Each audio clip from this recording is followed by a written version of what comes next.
Hi అండి. Hello నమస్తే. నేను మీ జర్నలిస్ట్ గోపిని.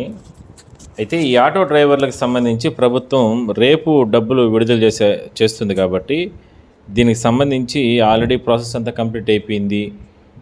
ఇంకా డబ్బులు రేపు ముఖ్యమంత్రి చంద్రబాబు గారు ఆన్లైన్ ద్వారా వీళ్ళకందరికీ కూడా డబ్బులు వేస్తారు. ఆ స్కీమ్కి సంబంధించి అందరూ ఆతృతగా ఎదురు చూస్తున్నారు. ముఖ్యంగా ఆటో డ్రైవర్సు. అంటే వీళ్ళందరూ చాలా హ్యాపీగా ఉన్నారు ఇప్పుడు. ఆటో డ్రైవర్ సేవా స్కీమ్ పేమెంట్ స్టేటస్. ఆంధ్రప్రదేశ్ ప్రభుత్వం ద్వారా అక్టోబర్ 4వ తేదీన సీఎం చంద్రబాబు నాయుడు గారు ఆటో డ్రైవర్ల కొరకు ఆటో డ్రైవర్ సేవా పథకం ద్వారా 15,000 రూపాయలు వారి యొక్క ఖాతాలకు జమ చేయబోతున్నారు. ఈ డబ్బులు మీ ఖాతాలకు జమ గురించి తెలుసుకున్నట్టుకు మీరు ఆన్లైన్లో ఒకసారి చెక్ చేసుకోవచ్చు. ఎందుకంటే ఆటో డ్రైవర్స్ స్కీమ్ ప్రయోజనాలకు సంబంధించి వెబ్సైట్లో ఆటో డ్రైవర్కి ఆర్థిక భరోసా కల్పించడానికి ప్రభుత్వం నిర్ణయం తీసుకునింది. కుటుంబ ఖర్చులు తీర్చుకోవడంలో సులభతరం అవుతుంది. ఇంధన ధరలు పెరిగిపోయినాయి కాబట్టి దానివల్ల మీకు ఈ డబ్బులు వస్తే కాస్త తగ్గుముఖం పడుతుంది, మీకు ఇబ్బందులు ఉండవు. సామాజిక భద్రత కల్పించడం కోసమే ఈ రకంగా మీకు ప్రభుత్వం సహాయం చేస్తుంది.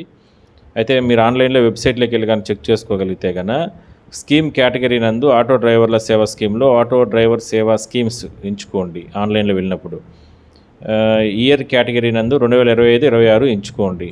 యూఐడి కేటగిరీ నందు ఆటో యజమాని యొక్క ఆధార్ నెంబర్ను నమోదు చేయండి. ఆటో యజమానిది కింద ఇంకోటి వచ్చి ఓటీపీ వస్తుంది. ఆధార్ నెంబర్కి రిజిస్టర్ అయి ఉన్న మొబైల్ నెంబర్కి ఓటీపీ జనరేట్ అవుతుంది. ఆ ఓటీపీని వెరిఫై చేయండి. ఆ లబ్ధిదారుల యొక్క వివరాలు అప్డేట్ అయ్యి మీకు కనిపిస్తాయి వెబ్సైట్లో. అప్లికేషన్ డీటెయిల్స్ నందు అప్లికేషన్ స్టేటస్ ఎలిజిబుల్ అయి ఉంటుంది. పేమెంట్స్ డీటెయిల్స్ నందు స్టేటస్లో బ్యాంక్ అకౌంట్ వివరాలు కూడా కనపడుస్తుందంట. రిమార్క్స్ నందు సక్సెస్ రావాలి. రిమార్క్స్లో సక్సెస్ అని ఉండాలి, అంటే మీకు అమౌంట్ క్రెడిట్ అవుతుంది అని. అప్పుడే మీ ఖాతాలకు 15,000 రూపాయలు జమ అవుతాయంట. పేమెంట్స్ రాకపోవడానికి కారణాలు కూడా పెట్టారు. ఒకవేళ మీకు రేపు డబ్బులు రాకపోతే మీ ఆధార్ నెంబర్ లింక్ అయి ఉన్న అకౌంట్కి ఎన్పిసిఐ యాక్టివ్లో లేకపోవడం, పేమెంట్కి సంబంధించిన యాక్టివ్లో అంటే మీరు ఉదాహరణకు బ్యాంకుల్లో సంవత్సరాల పొడగానే ట్రాన్సాక్షన్ చేయకపోతే వాళ్ళు ఎన్పి కింద పెట్టేస్తారు. నాన్ పేమెంట్ అంటే పేమెంట్ ట్రాన్సాక్షన్ లేదు కాబట్టి పెట్టేస్తుంటారు. దానిపై మళ్ళీ ఒకసారి మనం ఆధార్ కార్డు ఇచ్చి ఒక 500 రూపాయలు డబ్బులు కట్టి మళ్ళీ తీసుకుంటామంటే నీకు ఆ ట్రాన్సాక్షన్ ఇది అవుతుంది, తర్వాత అయినా పడుతుంది, అట్లేం ఇబ్బంది ఏం లేదు. అప్లికేషన్ సమయంలో అకౌంట్ వివరాలు తప్పుగా నమోదు చేయడము, పొరపాటున మీరు అప్లై చేసుకునే సందర్భంలో ఏదంటే అది బట్టి నొక్కేయడము, పొరపాటున అప్లై చేయడం, మీ అప్లికేషన్ రిజెక్ట్ అయ్యి ఇన్ఎలిజిబుల్ లిస్ట్లో ఉండటము, రిజెక్ట్ అయిపోయి అంటే ఏదైనా కారణాలతో రిజెక్ట్ అవ్వడము, ఫిర్యాదులు చేయడానికి అవకాశం. ఆటో డ్రైవర్ సేవా స్కీమ్స్ పథకం కింద మీకు పేమెంట్ రాకపోయిన యెడల ప్రభుత్వం ఫిర్యాదులను తీసుకున్నట్టుకు గ్రీవెన్స్ అప్లికేషన్ ప్రాసెస్ను కూడా మొదలుపెట్టిందంట. గ్రీవెన్స్ అప్లికేషన్తో పాటు తగు డాక్యుమెంట్స్ని మీరు గ్రామ సచివాలయాలలో సబ్మిట్ చేయాలి. ప్రస్తుతానికి గ్రీవెన్స్ ఫిర్యాదులు చేయటకు ఎలాంటి సమాచారం లేనందున వెయిట్ చేయండి అంటున్నారు.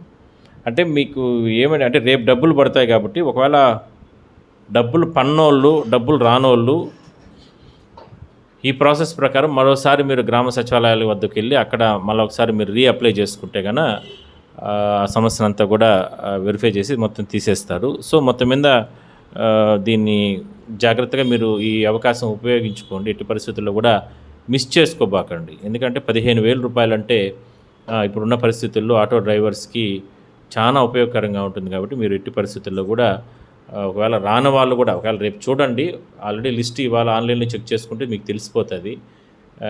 స్టేటస్లో ఎలిజిబుల్ ఉంది అంటే మీకు అందరికీ వస్తాయి. ఎలిజిబుల్ వేరు, ఎలిజిబుల్. ఆ ఎలిజిబుల్ ఉంటే కూడా రాదు.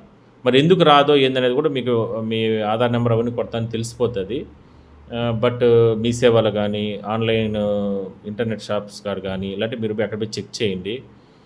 ఒకవేళ రేపు డబ్బులు పడిన వాళ్ళు ఎలిజిబిలిటీ ఉన్న వాళ్ళందరూ ఏరా అంటే మీకు మళ్ళీ అవకాశం ఉంది.